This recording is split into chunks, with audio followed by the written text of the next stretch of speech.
Sacha Feinberg Ngomazulu. Sacha FM, we call him. That frequency, for me, right now, the best number 10 on the planet. One of the best we've ever seen.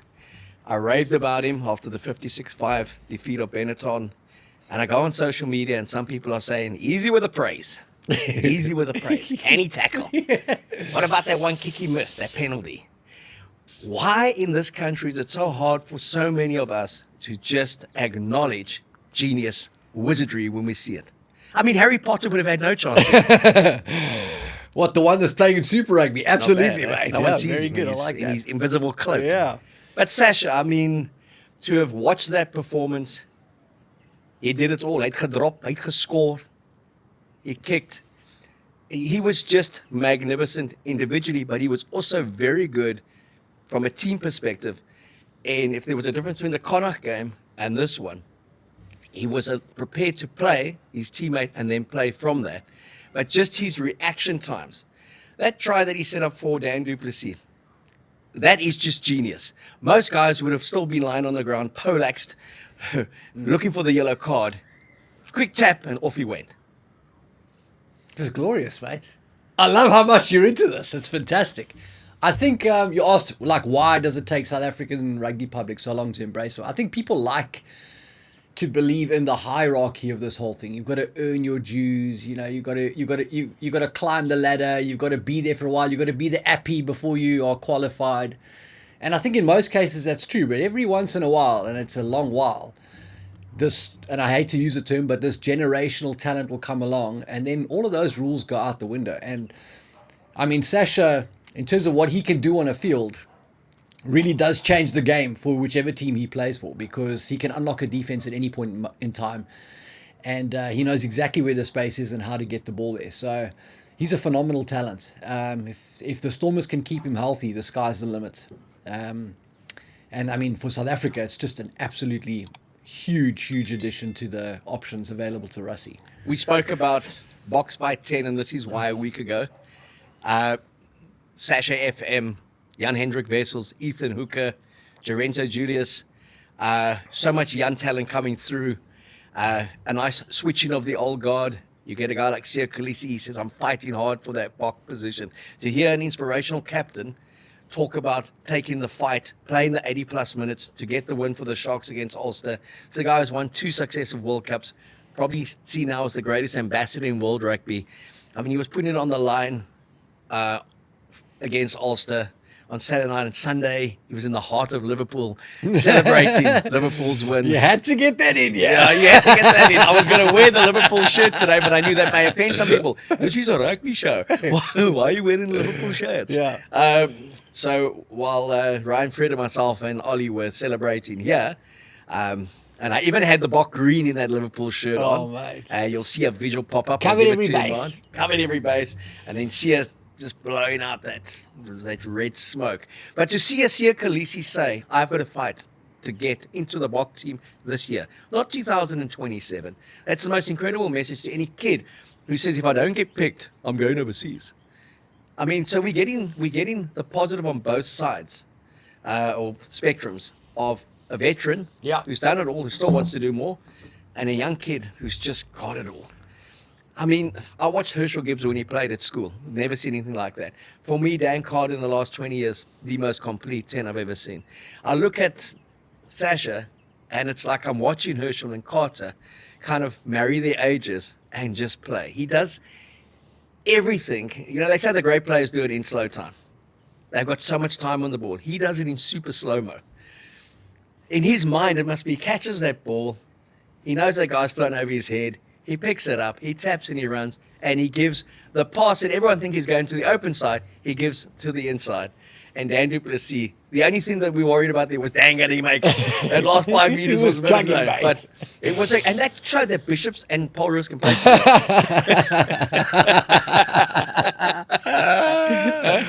So, mate, I did the numbers on that thing. So, Sacha in 5 starts for the Stormers at 10. Their points production as a team is up over 50%. So, I mean, he's a one-man wrecking ball in terms of his offensive injection. He's no slouch on defense. He contributes, obviously, in the kicking game and doesn't miss often when he kicks to posts. That's as complete a prospect as you could possibly get, and the effectiveness of what he's done in every single game that he plays in. There's a moment where you're like, how is this kid actually doing this thing that he's just done right now? How is he doing that? And that is a sign of a really special talent. So again, if he stays healthy, keeps his feet on the ground, this kid's going places. Wat probeer jy Australia, vir my sê? 2027. Wat probeer jy vir my sê? Hy's baie goed. Hy's baie goed. Hey, I got to say something Afrikaans. Hy's uitstekend. Hy's uitstekend. Hy's beautiful. Yeah. It reminds me, and I've told the story often, so if you've heard it, we'll just suck it up and listen again.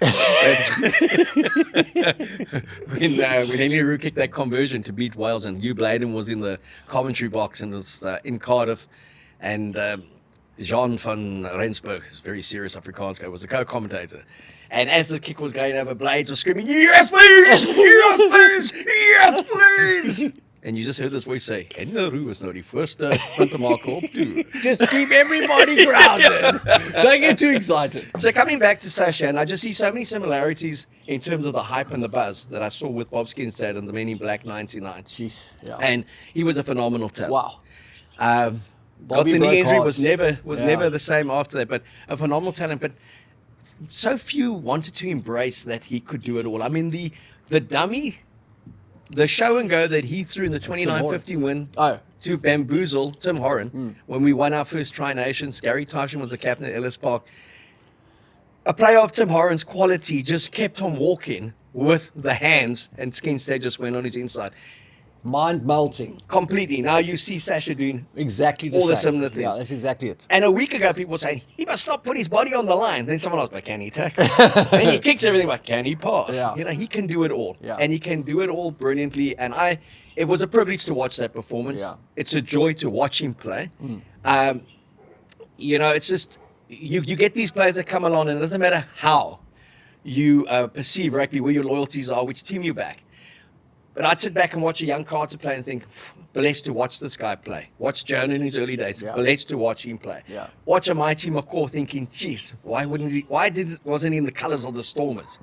Another one, he played for the All Blacks before he played Super Rugby. Sacha won a URC title before he even played Province Under 21 and won a title for them. Insane. He's led the Province Under 21s to a title. He led the junior Boks, SA schools. He's going to be a future Stormers captain and potentially a Springbok captain. That's how good this kid is. So you talk about his all-round game, but he's got it here as well. And then to boot, he could be a cover lad on GQ. So it's like, as you said to me earlier, some people say, why him and not us? Yeah, exactly. People struggle with that. And I just think in this country, we should just embrace Yeah. genius when it arrives, acknowledge it and embrace it, and look at what he can do and not start thinking there must be something he can't do. Anyone who saw him play at the DHL Stadium against Benetton, there was an Italian national team, basically. Exactly. There were like 10, 11 national players in that side, 56-5.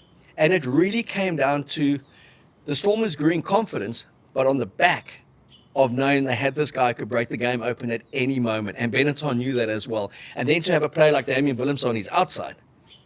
So it's like when he doesn't go on his own, we've got a guy who's won 2 World Cups, the youngest in the world, who can do it as well. Megastar. And then the packet obviously fronted emotional day. We may not see Brock Harris again, but if we do, he could add another 20 caps to him. I wouldn't put it past him not coming back. Yeah. I mean, but incredible servant.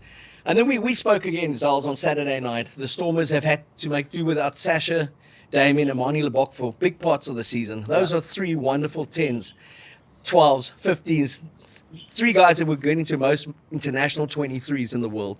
And then to not have Frans Malherbe, Well, that's to not have Nieten Forshire, still outraged by that. To have Stephen Kitsoff retire before a match in the URC. Joe Dwebe on his way out, so not playing. Dion Fourie injured for big part of the season. Yeah. To have these kind of results and be pushing for a 5th place finish, I think is an incredible comeback. Every team has injuries, but wow. Yeah. You take the best loose and tight heads out of your thing, your best 10s.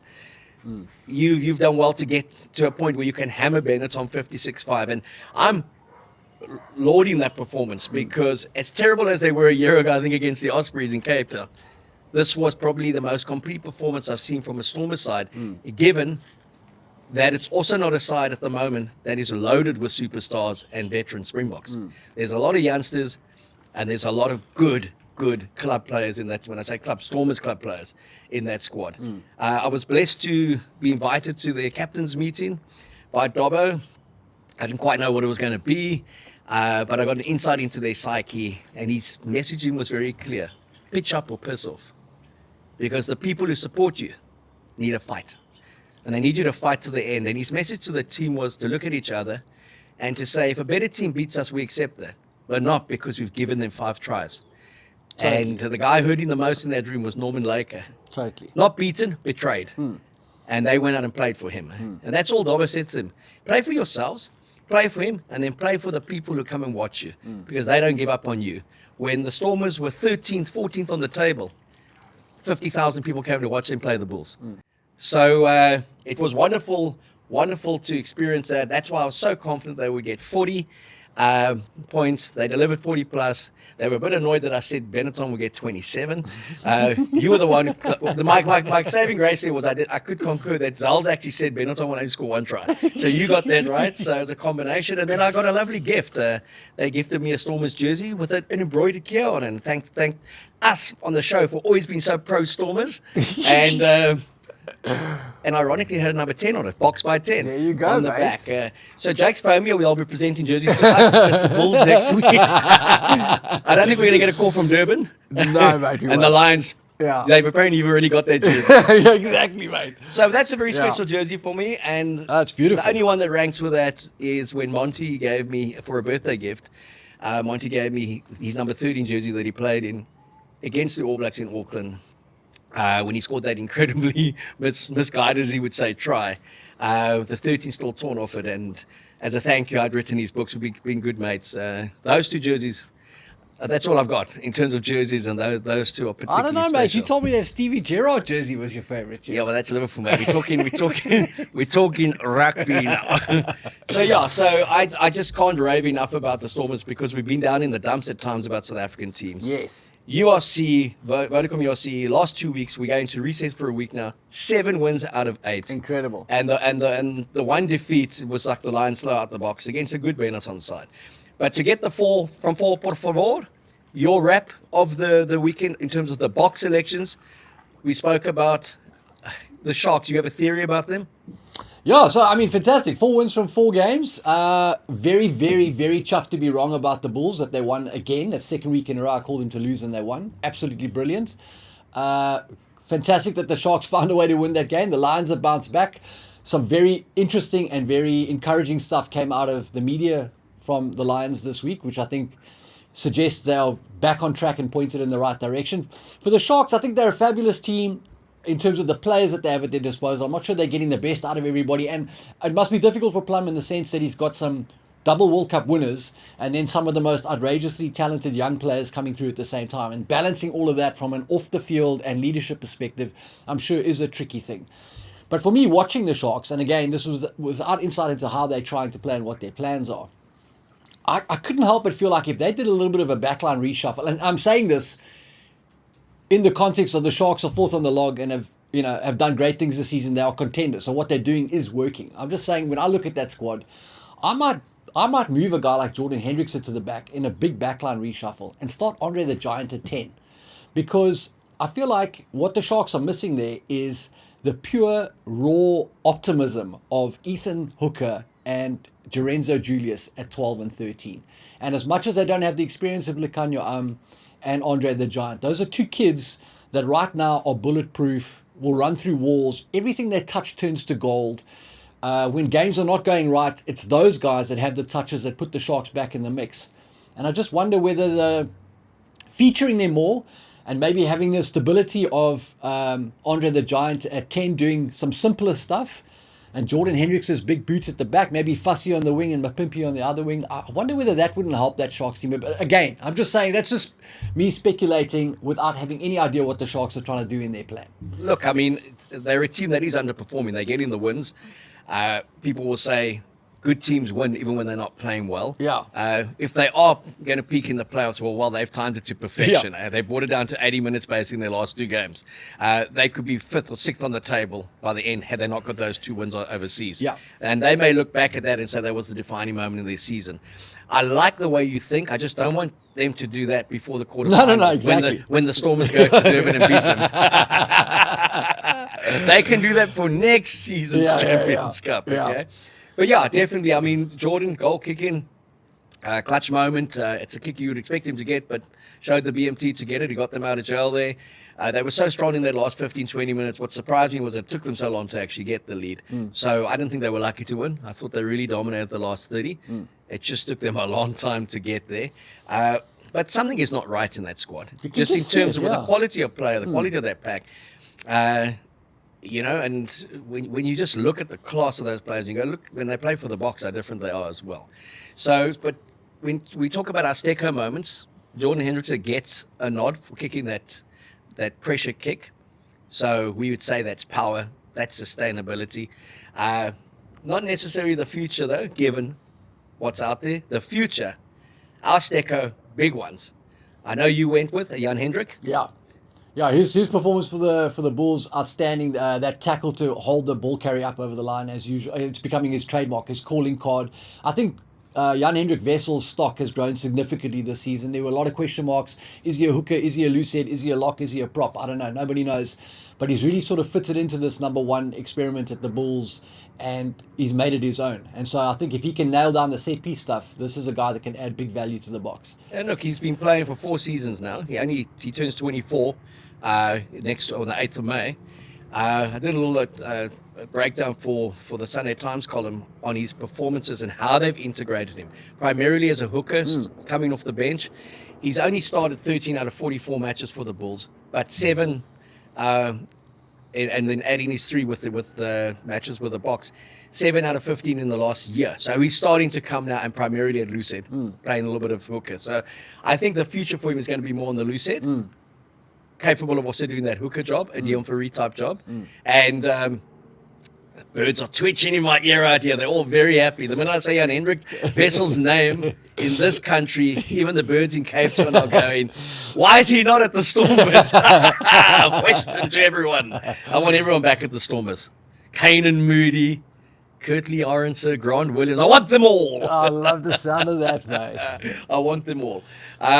So I was thinking about that backline the other day. So if you had a Warwick Geland at fullback, Kurtley Arendse, Cheslin Colby, Damian Willemse, Grant Williams, who was the other? Kanan Moody, 13. What a backline is that? But can they tackle? They don't have to. Because we'll have Jan Hendrik and loose head. We'll go with tight head. Exactly. Imagine if we could play an Origin game. There would be no point in playing it, mate. Hey? Basically, you could play an Origin game. You play that one game from the province you were basically born in or schooled in, where you had your formative rugby years. Beautiful. That would be a sensational game. Beautiful. North against South. But Jan Hendrik, he gets our Stecco power play the way he held him up. Sacha gets our everything. You can pick a moment there. From the composed drop goal to the conversions, the line break, and then the offload, and then the try. pass, the line that he ran off Evan wrist to score. Just so natural and so calm. So he's our Stecco man. Can we mention Edward van der Merwe from the Lions? Get into him, please. mate.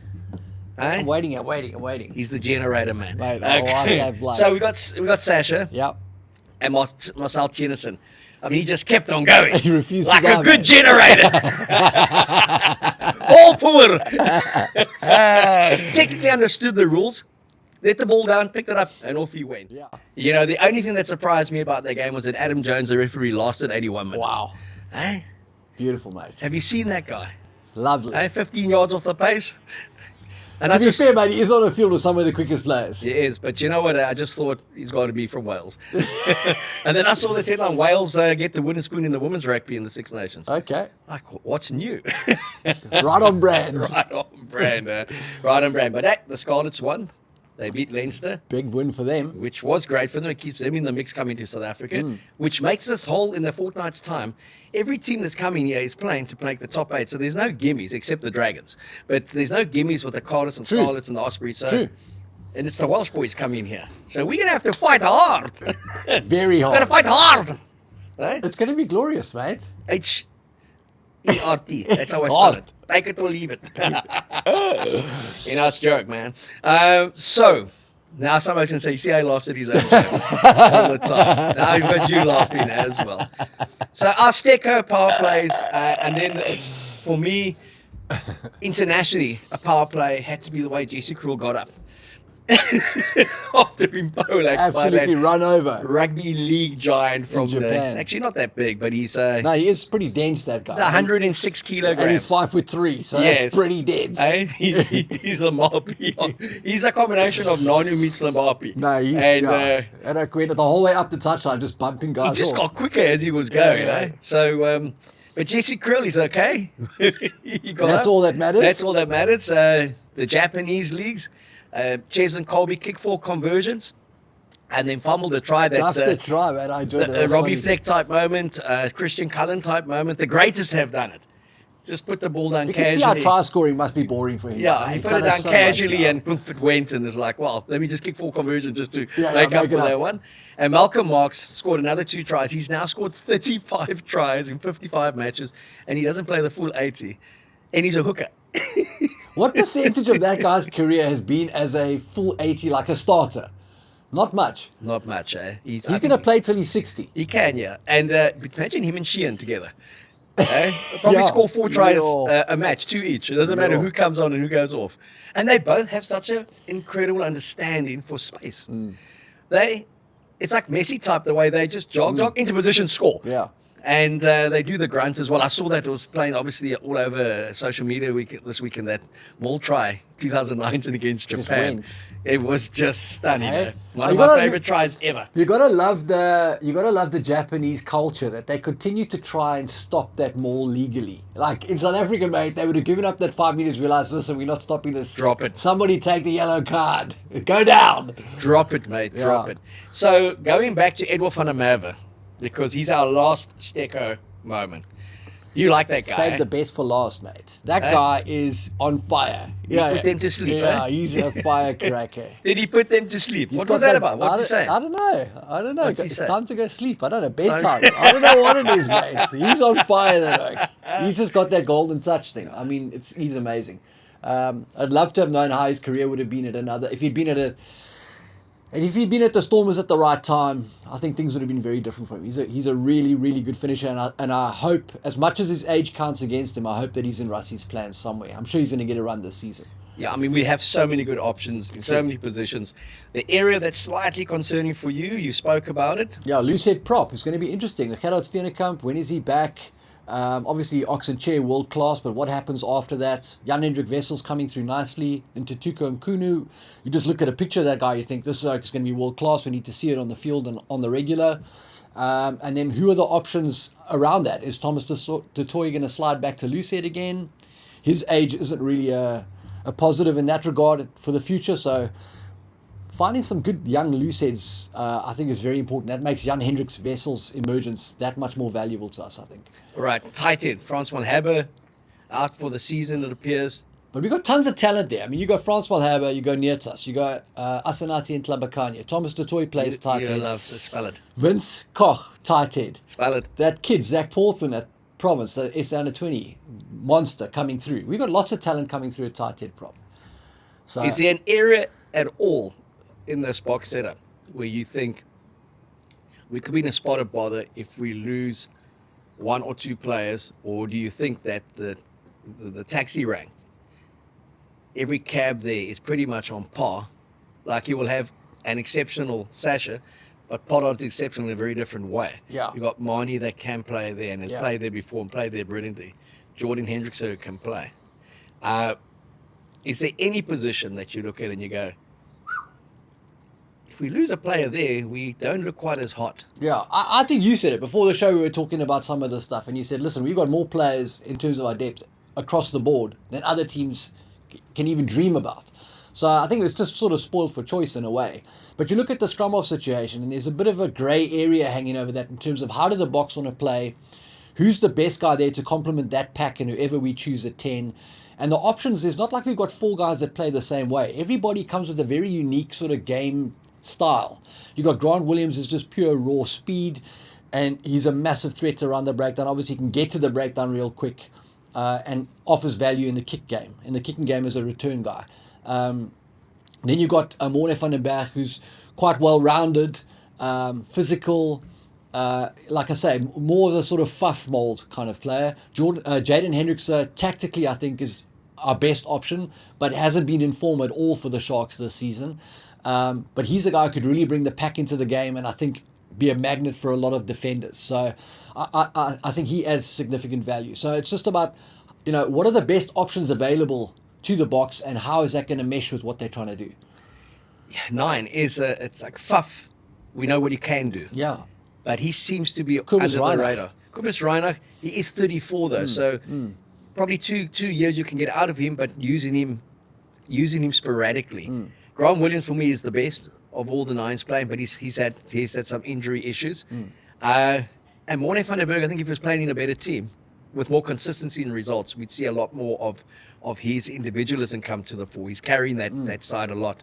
Mentally, it must be draining as well. Ambrose Papyrus come through nicely for the Bulls this year. And he's been kind of under the radar in how he's come through, you know. And there's no one really overseas that's playing that's breaking down, and no one in the under 21s at the moment. I saw Davies the other day. He's looking fit. Yeah, he's looking fit. You'll be back. Hey? Could be. In Brocky and Dion. Could be, right. Never say never. Our bomb squad. Never say never. Blow up the competition. There we go. In Bermuda. Okay, so URC, it breaks for this weekend. We're back 10th of May, 17th of May, the final 2 league games. Then we go back to the EPCR Challenge Cup final in Cardiff that weekend and the Investec Champions Cup final. And then we're back into the playoffs into June. And then it's test season. Boks by 10, baby. I feel like we've been waiting for 10. a year for this. Eh? And I don't know how many of those Italian guys are going to come back after that Cape Town morning. Hamstring. 56-5. Say it again. DHL Stormers 56, Benetton 5. Yeah. If you want to reverse it, Benetton 5, DHL Stormers 56. Okay, it was a great result. When you get one like that, you bank it. You always remember it. You don't have to be. One knows in that moment, this was one of those performances you can always look back on and say that was a lacquer day. It was a lacquer weekend for South African teams. We won 4 out of 4. Ireland won 0 out of 4. Whoa. When losses Ireland 4 provinces, hair kind of bartering like that. Right. Raise the red flag. We have 3 teams in the top 6 and one with a mathematical chance of sneaking into the top 8. Ireland have 1 in the top 8. Ooh. And they say it's all they need. But the URC is healthier because of South African teams. Big time. And Ireland are looking over their shoulders. They used to pitch up for the Magnus League and just claim it before the season started. Yeah, skip the No race to the longer, trophy. mate. Yeah. No longer. True. It was nice to see Leinster take the academy side and get beaten. Yeah. So a great win there for the Scarlets. But that is important. I mean, it shows that the margins are narrower. You know, you can't just rock up with Palookas and win in your name. No, and that was one of their most inexperienced sides that they sent over there. Yeah. But good that they got nothing out of the game either, and they conceded 35 points. And as Leo Cullen said, I don't like it when I concede 35 points. Doesn't matter who's playing. SA Cup, tell me what's going on. I know that look on your face, mate. There was some. Griquas lost their first game of the season. The Cheetahs are back to winning ways. France says it's the best performance of the year for them. I think it's going to be business as usual at the top of that competition. So I don't think there's going to be any surprises. I think the team that I've really enjoyed, I haven't watched a lot of them, but to see their results and read up on them has been Griffins. I mean, Jacques Jury's, what they're doing there, I mean, what he's using and how he's winning. I think they beat the Eagles. He's doing good things there. So Griffins are doing some nice stuff. I'm not sure they're going to finish in the top 4, but they're in the mix. The purple Mate. people eating Panthers. Don't underestimate. What are they called? Is Per Eric square Herbert- meter. Is Eric Northern Herbert back? Free Is Eric Herbert Yes, he's back? playing loose head. Is he back kicking points? Even Opa on sale. Eric Herbert, for those who don't know, before your time, scored about 5,000 points playing for the Griffins. Okay, he was a great servant of the game. He was a kicking 10, and if he hadn't played for the Griffins, he would have played 100 tests for Italy. At least. Because back in the day, if you could kick and you were a 10, you played for the national There you team. go. Schools results. Your boys, Milnerton, they're improving. They beat Brackenfell. Sachs didn't go so well. Stellenbosch saw pumped that, them. yeah. In Newlands. So Gary van Lochenberg, I know you'll be happy with that. And the big one, Parochem, Paul Gymnasium, Skalk, Devet Barry, Maurice Joubert, Jean de Villis, the alma mater. They beat Grey College in Bloemfontein. First time in 8 years the Grey College has lost at home. Amazing. And then Polruth, the juggernaut, just keeps on going. Unbeaten this season. They were unbeaten last season. They are kind of ranked 1 in the world. You. Our rugby's in a We're good doing place, okay. eh? We're doing okay. Must be the lower levels we play. Yeah, exactly. Shows we're not a T20 team, mate. We're a test team. Mate, I wonder how long it's going to be before somebody like puts a real commercial structure to some of that top schoolboy rugby, because it catches a lot of eyes. No, it does. And there's All Boys Club globally. Yeah. That just checks those results. I know for you guys, your Sappers rap on SA Rugby Magazine and your Schoolboy rap is two of the best read on a Monday morning. Bragging rights all over the world in Sydney. Amazing, eh? Not always for the Sachs Old Boys, but and the Bishops Old Boys. But as we showed, Paul Roos Palm Bishops 41-10. But when they get to a provincial level, a regional club level like the Stormers, they can play in unison. We saw Dan Doop, we saw Sacha, and we saw On the same page. Yep. So you had a Bishops 10, a Polris 12 in Dampy Willemse, Gaza, and you had a 13 Dan Duplessis. I just wanted to see Caden Moody put on Lumpo. I need to see him There's there. some space for all of these guys in your team, mate. Yeah, but I mean, depth is everything. If you don't How many juniors did the Bulls have? Like 2,000 juniors. if you don't want to play against them, buy them, put them on your Yeah, bench. exactly. Okay? We go into, so our Bok barometer is looking good. Boks by 10. Yes. Boks by 10. Sacha to sizzle for the Boks this year. Yeah, I mean, I called it for last season already, but yes, absolutely. I hope he gets more game time. I hope he stays injury-free, and I think he's just going to be dynamite. Well, his breakthrough year was last year.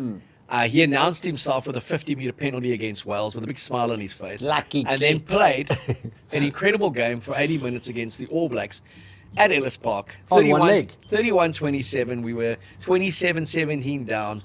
He was outstanding, Yeah, he as was was. Fussy that night. But that was his breakthrough test match. Yep. And when you do chat to him or you hear media interviews, they ask him your biggest moment so far. He says beating the All Blacks at Ellis Park is kind of surreal. And Wow. it has to be. I mean, he's already crossed that hurdle at a very young age.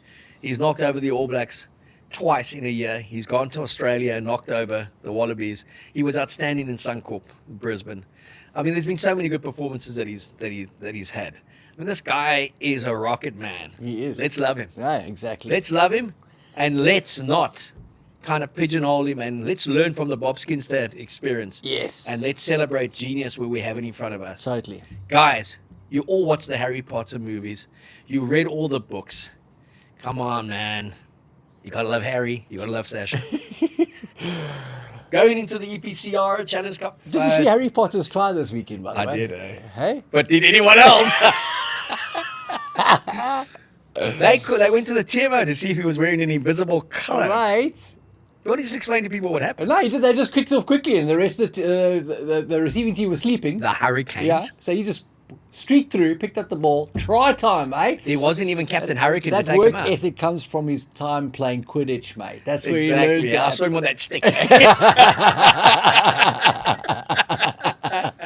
Snape, we're telling him. Insane. Okay? So, yeah, and he who shall not be named failed to make the tackle. Voldemort. No, Voldemort was playing in Football. 42-year-old behind who shot Yeah, him around. jeez. I think they lose to Vans. I don't know what the story is there, mate. That was a shock result. There were some shock results. Toulon lost, Toulouse lost, and Bordeaux lost at home. Bordeaux lost at home, and then Leinster lost. Insane. Yeah, now... What were the odds on all three of those this weekend? Somebody made some money, And man. on the second. Looking at, we do have a South African influence always in these games. Oh, of course we So we may not have a South African team in these in the semi-final weekend, but we do have Trocky Augustus for Northampton. But I love him. Under the radar when he left the Stormers, people, would he make in Northampton? There was issues about his conditioning. Does he have the desire in professional rugby to go further? He was a big boy. They called him under 20s. He just dominated with his size. Now everyone was pretty much the same size. He has signed for Ulster. He's at the forefront of everything for Northampton. They do play Leinster in Dublin. And it's a great measurement for him to basically go up against the Irish national team and make a statement to Rassie Erasmus and his forward coaches, Dion Davids, to say, I can actually play at this level, because he's one that is consistently being overlooked in Rassie's planning, and it may be that he feels he doesn't fit the mold, work ethic's not necessarily there, but he would be the closest we've got in terms of that physicality to a Jasper Wiese. Or am I getting it wrong? No, I think you're spot on. I think with Trocky reminds me a bit of Anton Leonard. He's a physical, direct, north-south, smash-mouth ball carrier. And I think he's always been that, and I think Rassie would have recognised that probably 5 years before we even knew who Jano Augustus was. But I think, from what I understand, the question marks have been around his work rate, and that's potentially something that he's picked up while he's been in the Prem. And so if the contributions are on the up and he's making more carries, more tackles, hitting more rucks and involved in the kicking game more, then I think he definitely would feature in Rassie's plans, because to have a ball carrier like that, you can see, as you mentioned with Jasper Wiese, Rassie does place a premium on an 8 that goes forward. So he's a guy that can do that. And he knows European conditions. So great to have a guy like that in the mix for the November tour. And Achia Snyman, it's been outstanding. He missed last week's game. He's played 17 matches in his first season at Leinster. He played 20 in 4 years at Munster. I was supposed to think, why? But of those 20, his most important 50 minutes was when he came on in Cape Town and absolutely destroyed the Stormers in the URC final. Him and Jean Klein. When he said to the Stormers, my ball is mine, yours is mine. He was just outstanding, the Viking. Jean Klein wasn't too shabby either that night. He is a machine, and Jean Klein too. There's a little bit of, you take heart from the fact that 2 South Africans beat the Stormers that night. We always go for our sappers. And playing a very South African style of confrontational, physical rugby. Completely. Yeah. Okay, so that one is, I do have Leinster to win. I've got them to win by 30 points. I haven't even thought about the scores in this game, but I agree. 50-20. Leinster to win convincingly. I'm going to give them, I would say I'm going to give them 20 points in this game. So let's call it 38-18. All right, and then the big French one. We had them in the quarterfinals. Toulouse went to Toulon with no Dupont, and they needed Thomas Ramos. Vamos, Ramos! To kick it in the end. A penalty to win that game. I think it was 21-18. Who's playing at home? It's Bordeaux. Bordeaux are playing at home. Bordeaux are playing at home against Toulouse. I have Toulouse to win 33-23. Bordeaux are going to win this by points. 4 points, mate. I've been saying Bordeaux to win this thing. I have a feeling about this game. And usually when it comes to these French games, for whatever reason, those hunches are good. Blair Kinghorn is out, injured for Toulouse. And for me, I think he's been close to their best player this season. They've been carrying a lot of niggles and injuries. They're playing at Bordeaux. I've got a feeling Bordeaux wins this thing. I'm going to say Bordeaux, by 4 points. I'm going to say it's a low-scoring game. It's going to be a 19-15 kind of game. Wow, that is low scoring. It's going to be defense. I haven't looked at the weather, but it's going to be a blizzard, mate. It's going to be a blizzard. They're just going to kick goals. The two most attacking teams in France. Do you know that Toulouse are averaging 33 points a game? Their points difference, they're up by almost 400, I think it is. They're just a points machine. But it all is for nothing because this weekend they lose. They're out of the Champions Cup. Wow. Yeah, that's happening. This guy, for those who don't know, also called La Rochelle to win the Investing Champions Cup a couple of seasons ago when no one gave them a prize. And then he called them to do the double back-to-back and win it again, and no one gave them the prize, and they did. He then also called the Stormers to beat La Rochelle in a league game, and they did. I think this guy should get on a plane. And go to France. Go to France. Then go find Kuban Bosch. Yeah, exactly. Where is he, mate? Yeah. Some guy actually said about Sacha, he's just another Kuban Bosch. Right, I nearly choked. I nearly choked on my steak wrap that I got from Newey. The one thing that I think that Sacha potentially has in common with Keo and Bosch is that he's going to end up in France getting paid a lot of money eventually. Because, I think that talent is going to catch global eyes. Yeah. I think if you're looking, a team like Toulouse is thinking, we have nothing to lose. Exactly. And then the South African connection, Johan van Graan at Bath, he's done exceptional things, okay? And 15 points up in the Premiership, top of the table, first time in 21 years that they've won the minor league, as they call it, because they go into a top 4 playoff. Was with the Springboks in 2013. Dad, Baden van Graan, one of the best-known administrators in South African rugby. Heineke Meyer picked him, plucked him out, said, this guy has got the goods. He went to the Boks as a forward coach in the Heineke reign. When Rassie and Jacques left, they recommended that he goes to Munster, got them to semi-finals, didn't quite get over the line. And then people were surprised that he went to Bath, a Bath team that was basically on the foot of the table. He made a few acquisitions. I know he wanted Damien Delandi, big time. He took the Japanese route. Incredible turnaround for them to be so dominant at the Rec. It's like the Bath, the vintage Bath of old. He's cleaned up at Bath, mate. But you say there's a few interesting things. Has he taken it too far? What are you talking about? Oh, yeah, you're basically sleeping at the club. That must be hard, mate. I mean, to sleep at your job, you know. I haven't been to the Rec, so I don't know. I'm sure it's quite a big campus that they've got there. But, to be based where you work, especially for the family, that can't be too much fun. Be nice to get away a bit. First boss that I know that sleeps at a job outside of Elon Musk. Exactly, mate. He's obviously saving on the rental. Mate, big time. He's saving on the rental. Physio's on too happy. Never late for a meeting. Physio's on too happy. Can you leave, please? We've got some work to do. My neck. But he's been outstanding. No, he's been amazing, mate. People saying he should be coaching Wales. I'm saying to any good young coach, stay away from Wales. Stay away from Wales. Just rather win Challenge Keep Cups, Investec Champions Cups, Premierships, Super Rugby titles, URC titles, Top 14 titles, Champion League 1 titles. Correct. False Bay Club titles. yeah. He's been outstanding. Yeah, he's got a good mix of South Africans in there as well. Yeah. Tommy the Tank Dutoit. Dutoit, he's there. Yeah. I think the thing with Johan, and it came through with his time at Heineke, you don't have to particularly like the end product, but he knows how to win games.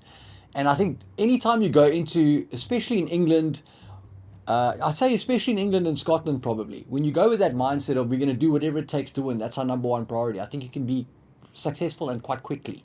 Because there's a few, I mean, I think that league is there are quite a few coaches and owners in that league who are quite romantic about the game. So I think if you just come there with quite a moneyball approach, you can catch a few teams by surprise.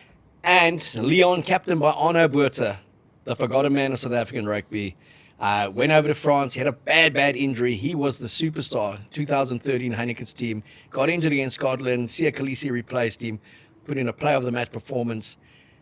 Came back. Jake brought him back to the Bulls. Not quite the same, but he seems to have found a bit of mojo in Lyon, and he's captaining them. So watch out for him. Yes. Watch out for the South Africans in the Bath team. That's going to be a good one.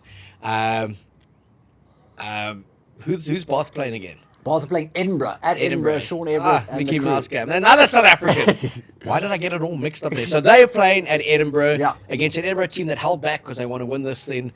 It'll be a great indicator of the strength of the URC, mate. I think Edinburgh are 10th in the log and they're playing the top-ranked team from the Prem at home. It'll be a nice little gauge of who's who in the zoo. Exactly. Sean Everett, he did 2 of the 3 South African teams. Lost in the 80th first minute against the Sharks. You'll see this as another part of the extended Bolton series. Correct. And then it's Leon against Racing. I haven't seen the Racing team, but maybe Diamani. Could be, mate. He could be in, and Mazibuka, they could be in the... I wonder if they'll play that Snail Farrell. Isn't he there? He played. He got 11 points last week. There He's we back. go. Just timing his run for the British and Irish Lions. Beautiful. I love that boy. Talking about down under, we're going to wrap this thing up. That low level of Test rugby, but a fast-paced T20. It's called Super Rugby Pacific. Artie Severe, everyone's loving him. Yep.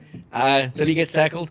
Tim and Jules They together. the Drua. Yep. And the bus. He's really looking like a bus these days. Yeah, a double-decker. Double-decker. Played in number 23, barged over for a try. The Chiefs on fire again. Les Kiss Good win for him with the Reds against the Blues. The Blues really faltering. When they've tried to play the more conservative, forward-orientated game that they played to win the title, they then decided they'll play like the Blues of old this season, and it's been a disaster. Vern Cotter must be just wanting to go back to France. Thinking, let's play with forwards again. I actually understand it's about the W at the end. They were poor. Correct. But it's, again, top two sides there. New Zealand, then the Aussies are in there, and then obviously propping up the table. Canes are climbing now after that win against the look, what I will say is the backs, the New Zealand backs, the Will Jordans, What's the new, Sammy mate? Rees. What's new? They are starting to fire, mate. What is new? In a big way, mate. In a big way. So they have incredible class in their backs.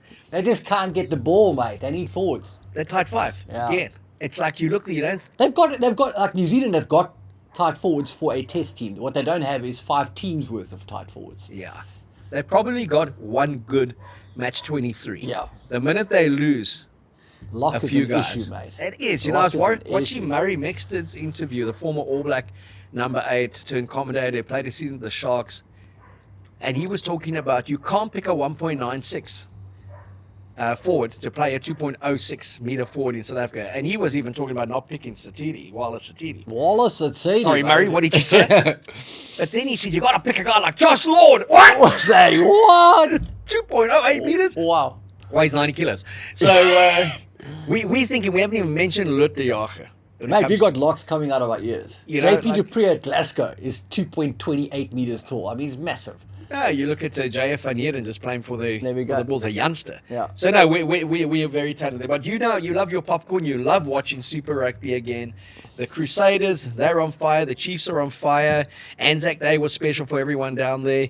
Do you think it's become a little bit too instant? They don't even know that there's other tournaments being played across the world. I don't think they really care, mate. I think it's a bit like us doing the Curry Cup years. This is the greatest stuff. And to be fair, I suppose we won that World Cup straight afterwards. But then the following season, we got our medicine, didn't we, against the All Blacks? And I think there's going to be a bit of a reckoning when the Test team rolls up with these Super Rugby stars against guys that have been mashing it in Ireland, Scotland, Wales, etc., etc. I think they will. And again, it's taking nothing away from the talent there. Like you said, those backs, you give them a sniff, it's 5 points.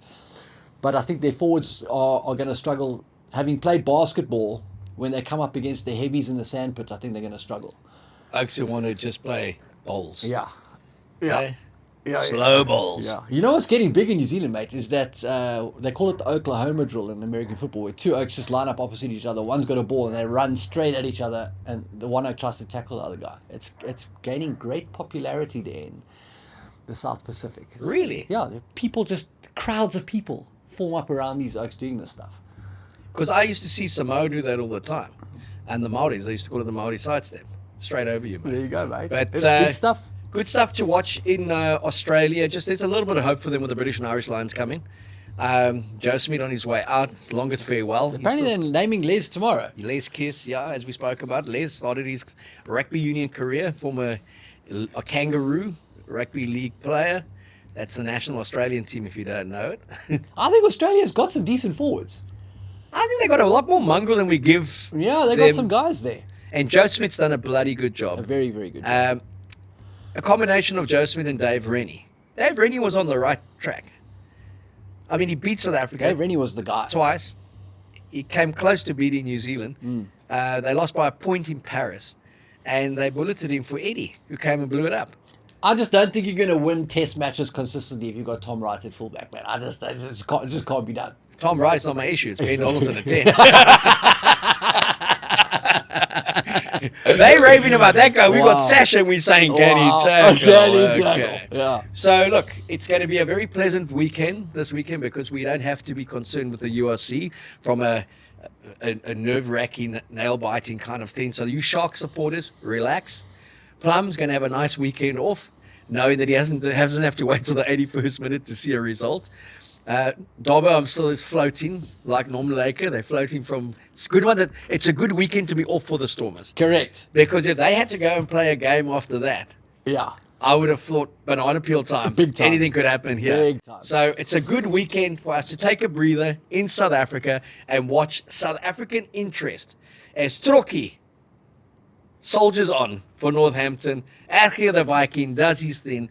And it's 2 South African coaches, Johan van Graan up against Sean Everett.